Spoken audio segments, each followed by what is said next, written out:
If you are wondering whether Facebook servers are down or not, here's a simple guide to help you check quickly on your iPhone or Android. To check Facebook server status, open up Android's Play Store or iPhone's App Store, search for Down Detector app from here.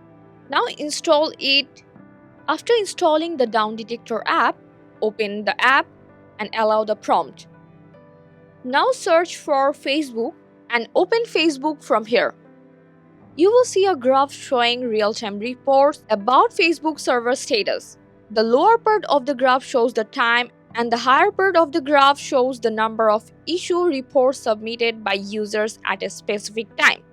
By tapping on the graph, you will see how many people have reported issues.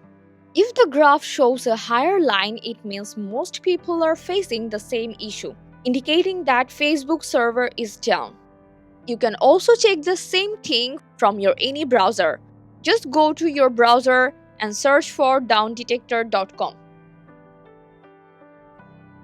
And from here, you can also submit your issue by selecting Report a Problem to let others know what problems you are facing.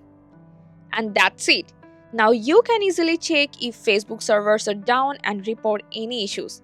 Hope this helps. Thanks for watching.